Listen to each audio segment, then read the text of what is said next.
안녕하십니까. 심리변화행동연구소 소장 이남석입니다. 칭찬은 고래를 춤추게 한다. 이런 말 한 번쯤 들어보셨을 텐데요. 정말 심리학적으로 타당성이 있을까요? 그리고 특히 인간에게도 적용되는 이야기일까요? 칭찬은 고래를 춤추게 합니다. 실제 동물원에 가도 그렇고요. 그리고 자신의 집에서 애완동물을 키우시는 분들도 칭찬을 하면 자신의 애완동물이 그 말에 따라서 움직이는 것을 아실 수 있을 겁니다. 즉, 공감하실 겁니다. 그런데 사람은 어떨까요? 피그말리언 효과를 보면 칭찬을 하면 할수록 좋을 것 같습니다.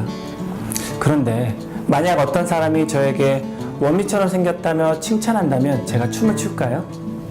만약에 제가 춤을 춘다면 이상한데? 라고 할 겁니다.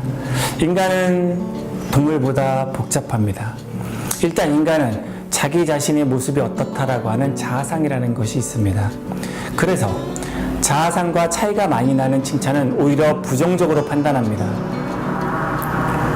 원빈처럼 생기지 않았다고 생각하는 사람에게 원빈이라고 계속 칭찬하면 오히려 놀리는 것이라고 생각합니다. 둘째, 칭찬은 선천적인 것보다는 후천적인 그 사람의 노력에 대한 것일 때 더 효과적일 수 있습니다. 그리고 그 노력에 대해서 칭찬할 때는 아주 현실적이셔야 합니다. 예를 들어 요리사가 꾸민 청소년이 요리를 했는데 9명 중에 10명이 그 요리를 먹고 구토를 했다고 하면 칭찬을 해야 될까요? 만약에 그 청소년에게 넌 대단한 요리사야, 재능이 있어, 10명 중에 그래도 1명은 먹었잖아 라고 한다면 그 청소년이 칭찬으로 받아들여서 긍정적인 행동을 할 가능성이 높을까요? 그렇지 않고 후천적인 노력에 대해서 더 칭찬하셔야 됩니다. 즉 8명 중에 9명을 구토시킨 것은 현실이고요. 그래서 그 친구가 만약에 노력해서 10명 중에 8명으로 줄였다. 그러면 와, 너 1명 줄였어. 이런 식으로 나가면 7명, 6명 돼서 결국 너는 훌륭한 요리사가 될 수 있어.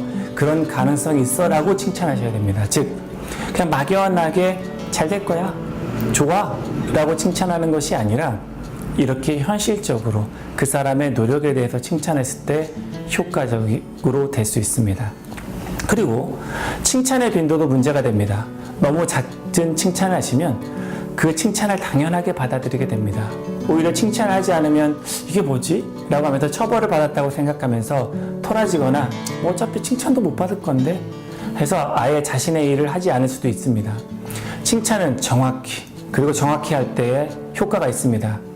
칭찬은 고래를 춤추게 할 수 있습니다. 하지만 인간은 고래가 아닙니다. 인간은 훨씬 복잡합니다. 긍정적으로 생각을 하고 희망을 주는 칭찬을 하시되 상황에 맞게, 빈도에 맞게 구별해서 하시는 것이 중요합니다.